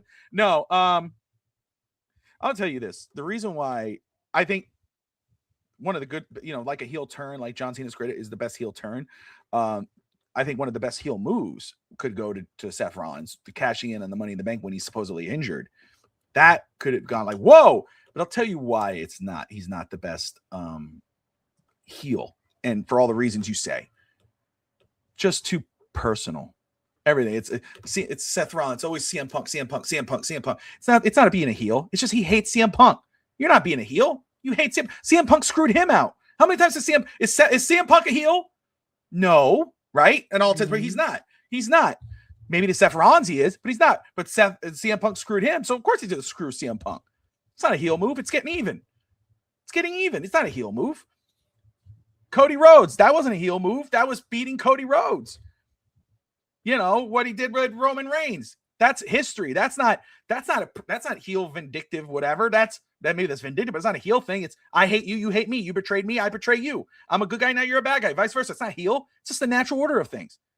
Gunther is a true heel. It wasn't no respect. It wasn't no, hey, I'm gonna shake your hand after the match. Thank you. I mean, I wrestled the greatest of all time. You know, what did he beat Goldberg before he did? What did he do to Bret Hart for no apparent reason? Bret Hart can't wrestle. Bret Hart can't do a damn thing. Yeah. He goes, you were not my favorite wrestler. It was Goldberg. You remember that moment? And it went, boo! Holy shit. He said, that's how easy it is for Gunther to be hated. That's how easy it is for him to do his, to make it real. He is the ultimate heel. It's not Seth, bro. Seth is just, it's set to be a heel, the best heel. You got to be like, everybody's aiming for you and you don't care. Like JBL, ultimate heel. JBL was a Triple H Evolution, ultimate heel. Gunther is a ultimate heel. Seth, it's personal. It's nobody. It's all these new guys. It's, I'm coming after now. Guess what his new story is going to be? He's going to go after Braun Breaker. Who's going to be the heel there? You know what I mean? That's another personal thing. Braun turned on him. It's never about being a true heel. He's not, everybody's not looking at him. Oh, he's the ultimate bad. Roman Reigns was the ultimate heel when he was the tribal chief. That's not what Seth is. So, don't think so. That was not, but that was not 2000. That wasn't 25, Maria. We're staying in 2025. It's not all time. It's not whatever, taking out Rey Mysterio's eye. That's like, what was that? 2014 or something? I don't know. It wasn't, that was a long time ago. But anyway, back to it. This last award. Now you have to explain this award. You have to explain this award to people. So if I can remember correctly, because I don't remember the conversation when we had Evan sick, but here's my idea: is the person that, or the wrestler, superstar, act, faction, personality that just went away in 2025. They just disappeared. They just didn't have the same impact. It's kind of like the opposite of breakout star of the year. It's the "you can't see me" award, because this person is no longer on TV or has been delegated to the mid card on SmackDown. That's who. Because I was thinking about a certain person, and that certain person, I can't dethrone him. He is actually the winner of my award. I can't believe we talk so high of the former world heavyweight champion, the former Judgment Day leader, the former next big thing, or at least top guy, or top. It could be a top guy. He had a great match last night. Yeah, I'm sure he did. Who watched it? Like, who watched it? Damian Priest. His 2025 just went to hell. He was a World Heavyweight Championship on Raw. He was fighting. He had feuds against Gunther and Jey Uso and all these other people, or maybe not Jey Uso, but he was on top of the card. Then he went to a feud with Drew McIntyre, which couldn't get going. Nobody cared. It ended. It would never end, honestly. I don't remember who even came out on top. Then he kind of went away. Did he wrestle like solo for a little bit? Did he wrestle Fat too? Like, what? Now he's with Aleister Black and Zelina Vega. Like, what a lost year for Damian Priest, where he was World Heavyweight Championship material in the main event scene with the top guys, to literally the low card, the mid card, having banger matches on SmackDown, the show that nobody watches. Damian Priest went from a guy that we loved. Oh man, he's getting momentum. Oh, he's World Heavyweight Championship. He's working with Bad Bunny. He's working with Dom. He's with Rhea. He's on top of the world. He was actually being, when WWE had events, we're going to Texas to promote our show. Damian Priest used to be on that cast of people to promote shows. He's no longer that person. He's fallen out of favor with The Office. He's no longer a top priority in WWE. And you can say he had great matches, but really, what does that great match have? Like, I didn't even know he had a match last night. I didn't even know. So we can't sit here and rag on AEW for like, oh, did you hear about so-and-so feud? And Bobby Melendez goes, nobody cares. Nobody knows. Same thing. Damian Priest fighting Aleister Black. Usually you say that, though. That's what you say. Paint dry. Go watch Paint Dry, brother, because that's Damian Priest these days. That's how they're booking him. Oh, well, I think the title picture and in the main event picture, most of it's got clustered, right? I mean, John Cena was in there, Braun Breaker, Seth Rollins, and then you look at Cody Rhodes, Drew, it's hard to kind of break that. There's a lot of guys who are kind of savoring on the bottom. And there's one guy, when you told me about this award, this You Can't See Me award, and I was like, oh, it's kind of like an MVP type of thing because it's John Cena. You're like, no, it's the guy who was up here and also he just kind of disappeared out of the main picture. I was like, that's kind of cool. They gotta let him cool off, then bring him back. I think DSG right there. I was just gonna say, I think he just got stuck because there's the title picture and the main event picture is kind of stuck up here. But I don't know if you heard that Backlash is coming back to Puerto Rico next year, or not the coming this year. So I think it's this year. So I think he's gonna get pushed up. Whatever, he'll be in some kind of main story going in there because he's the main attraction. So I'll be intrigued to see how that plays out. We'll see. I still believe in Damian Priest. When is Backlash? I don't know. Is it still after WrestleMania? 3 months. Don't tell me this Aleister Black feud's going to go that long, because Zelina Vega was the no. Supposedly that was it. Supposedly yesterday was the end of their story.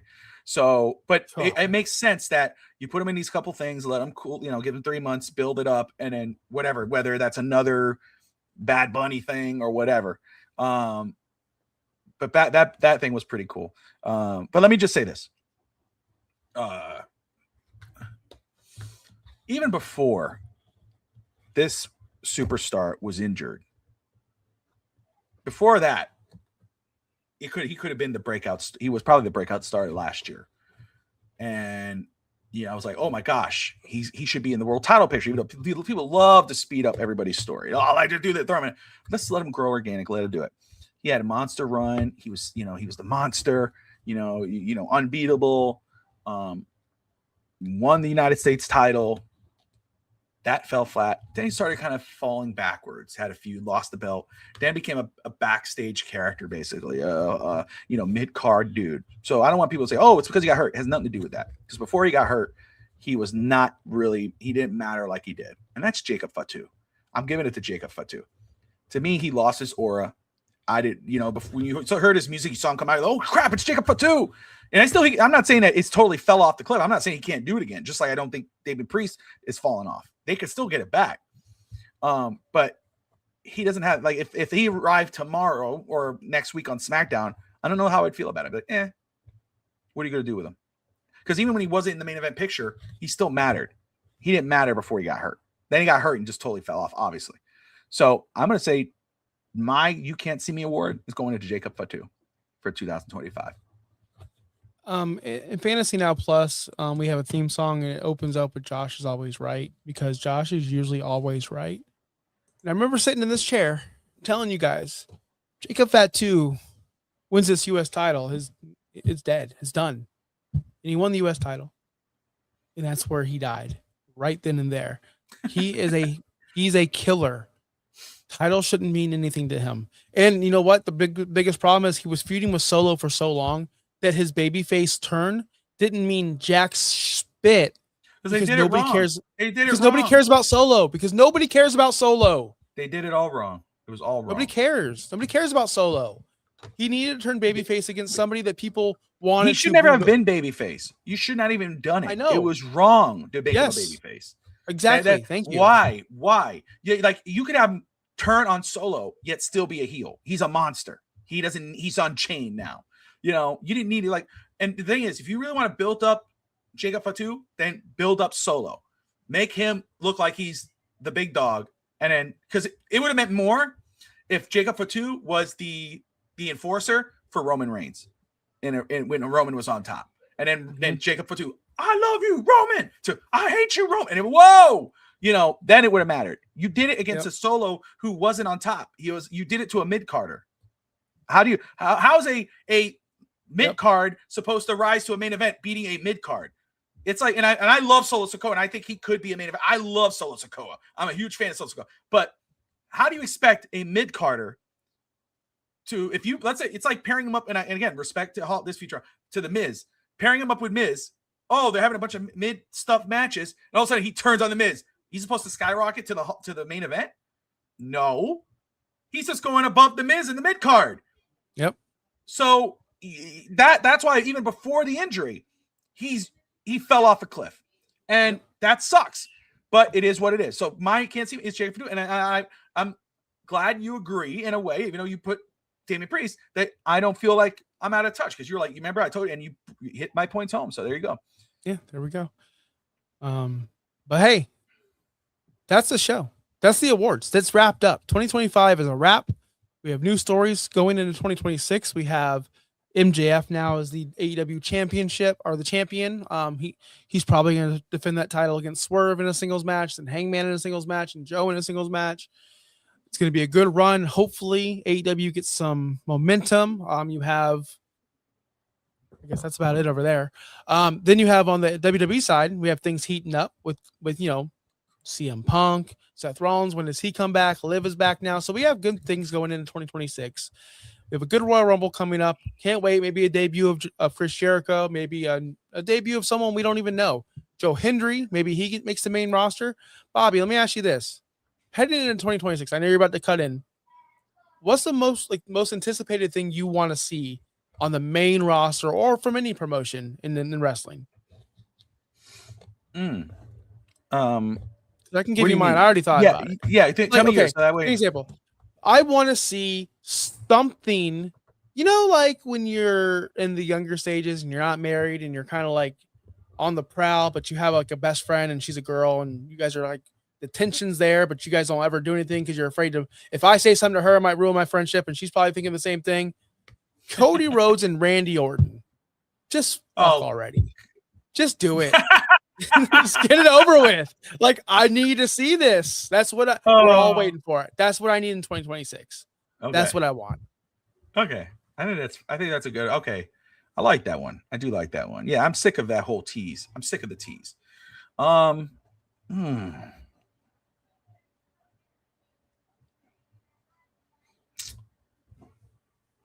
Damn. AJ Styles' retirement run is going to be fun. I don't care about Jericho's. I care about AJ Styles, DSG. Can't wait to see who he wrestles. Rock's one more match. I'm done with teasing the Rock. I want to see. I want to see Rock versus Roman or Rock versus Cody. What would you prefer, Rock and Roman or Rock and Cody? I would prefer to see Rock and Cody over Rock and Cody. Rock and Cody. Yeah. They need to end that story. There's no story with Rock and Roman besides they're cousins. I don't need to see that. Give me Rock and Cody. That's what I would love to see. What's your New Year's resolution for pro wrestling? For pro wrestling, man, I always say I'm going to watch NXT, and I never do. How about this? Because this is doable. Can't commit to Wednesday nights, but I'm going to watch more Dynamite because I do like the direction they're going with MJF. I think they have potential, and I can't believe I'm falling for it again. But when MJF and Swerve and Ospreay on TV, those are top guys, and they should be watched. We shouldn't disregard them because they're really good. So I'm going to try to watch them more. With pro wrestling, I'm going to try to commit more to, or I'm going to at least one AEW show a month. I'm just going to try, whether it's PLE, pay-per-view on HBO, because I have them there. I could watch them for here, but once they fall in there, or maybe a Dynamite, just turn it on one day. Leave it as background, background noise, but be able to watch it so I can see it. And maybe just maybe I go, oh, well, I can see what happens next week. I'm gonna do it. That's my commitment. No more half-ass. I'm gonna try to look. That way, when Rhea throws a random name out there, Slingshot or the Slingshot, Thunderbolt or something, I know who they're talking about. Just know when a guy's over, Bobby, that means it's a death sentence. That means Tony doesn't know how to book them, and then that person just gets thrown into obscurity. And then with the show, we've been talking. We're planning. We're trying to do some cool things with the show ourselves. Get some. We've had an indie guy on here before. I'm gonna try to get it back, but get some indie wrestlers on here. Get some more interviews. Keep with our original stuff in regards of reviewing old PLEs, pay-per-views. The stories of wrestling people don't really talk about anymore. Try to do that, like the Dark Side of the Ring stuff, do stuff like that. I think that would be pretty cool. And of course, we'll talk on current events and all that, but we like to do fun stuff here. So we appreciate everybody watching. I want more guests. So Justin, I know you're hard to get a hold. I'm hard to get a hold of. Me, it's my fault.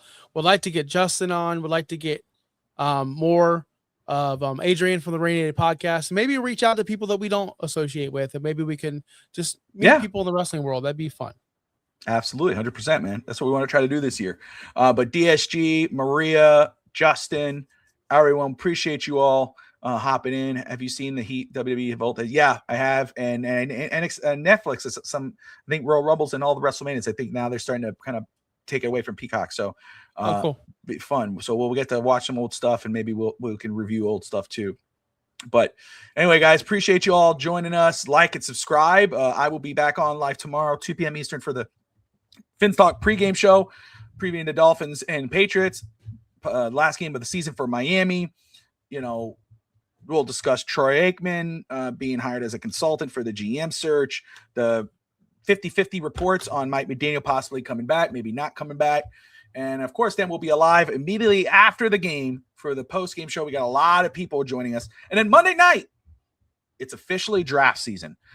Myself, Josh Wingate, Coach Vogel will be back for On the Clock, the Miami Dolphins draft show here on FTSN.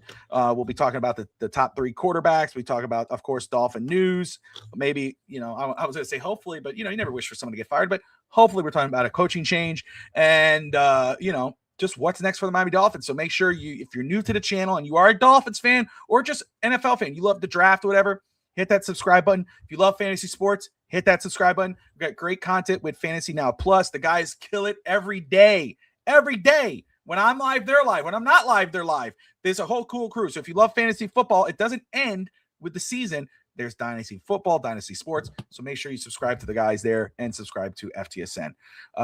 That's Josh Kimmel. I'm Bobby Melendez. Elbow drop that subscribe button, and we will see you next weekend. Peace. Peace.